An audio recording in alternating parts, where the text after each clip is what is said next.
Do they have free will or not is the most common question that arises when manifesting a specific person. The majority of the people who are manifesting their specific person create unnecessary doubts because they are not clear about free will. Some people even think that manifesting a specific person is about forcing another to do something that they don't want to do. They think that they are doing something against another person's free will. Well, it is not like that. Manifestation is not about casting a spell on someone.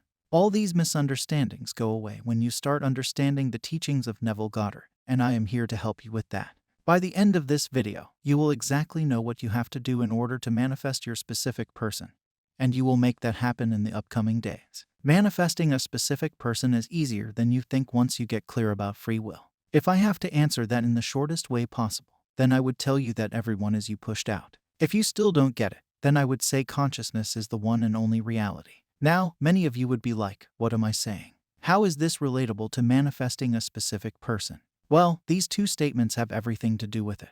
Let me decipher it for you. Everyone is you pushed out states that everything and everyone in your reality is you. This means that your specific person is also you. Your specific person is not someone who is outside of you, they are literally you. Now, how can I say that? Well, consciousness is the one and only reality, and you are consciousness, and everything in consciousness is actually you. The specific person in your consciousness is actually you. Does that ring a bell? If they are you, then the question of free will disappears. The question of manifesting against their free will disappears. They are not rejecting you. You are holding an idea of them rejecting you in your consciousness. There is no separation between you and your specific person. When there is no separation, then everything is one. When everything is one, then your ideas relating to your specific person reach them. So, whenever you fall in love, you start assuming those feelings and thoughts. You just feel loved by imagining them smiling at you. You feel loved by imagining the beautiful scenarios with them. By doing this, your specific person is receiving those thoughts and feelings, and since you are with them, they cannot reject these ideas.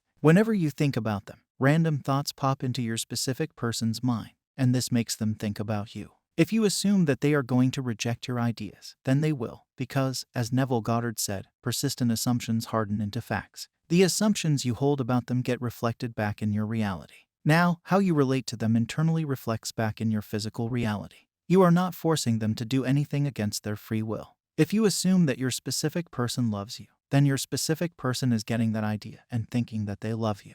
They are not thinking that you are forcing them. It is their own idea. They feel that way for you. They feel that they love you. Once I had a specific person. She was into me and liked me a lot. During that time, I started liking her back, and my feelings for her changed. But slowly, I started becoming desperate, and I eventually pushed her. She started ignoring me, and she stopped meeting me. She rejected me as I started rejecting myself. I stopped living my life, and my energy was very depressed. But then I came across these teachings, and I learned about manifestation. I started improving myself. I started changing my dominant state, and I went on a mental diet. She had blocked me before doing it, but then she unblocked me.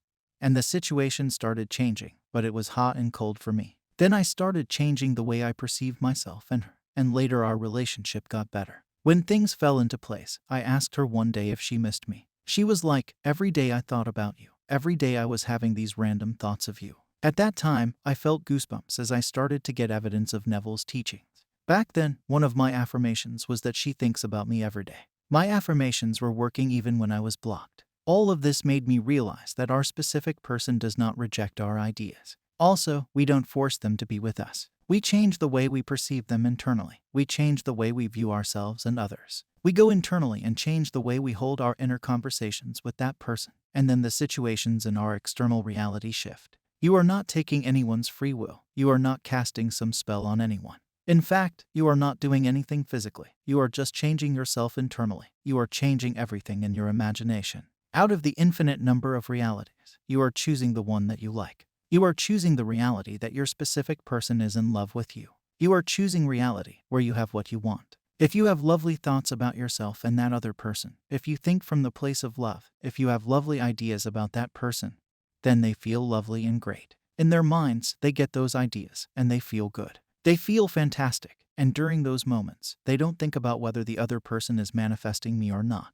They just treat those ideas as their own, and they feel awesome. It is not like in their heads, they are like, I don't want them to think about me, stop sending me thoughts, or stop manifesting me. As long as you hold lovely thoughts about another, as long as you imagine beautiful scenarios with another, they are not doing any harm. Consciousness is the one and only reality, not figuratively but actually. For clarity, this reality may be likened to a stream that is divided into two parts, the conscious and the subconscious. In order to intelligently operate the law of consciousness, it is necessary to understand the relationship between the conscious and the subconscious. The conscious is personal and selective. The subconscious is impersonal and non-selective. The conscious is the realm of effect. The subconscious is the realm of cause. These two aspects are the male and female divisions of consciousness. The conscious is male, the subconscious is female. The conscious generates ideas and impresses these ideas on the subconscious. The subconscious receives ideas and gives form and expression to them. By this law, first conceiving an idea and then impressing the idea conceived on the subconscious, all things evolve out of consciousness. When you understand this particular thing, you will realize the importance of impressing that idea on your subconscious mind.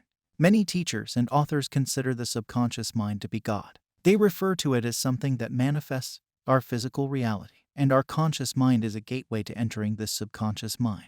That is why you are told to fill your conscious mind with the idea of having your desire, as these ideas, when impressed on your subconscious mind, get materialized in your external reality. You are always generating some ideas. These ideas are about yourself, your person, your situations, and everything else. You persist in these ideas by repeating them in your mind on a daily basis, and these ideas are then impressing your subconscious mind.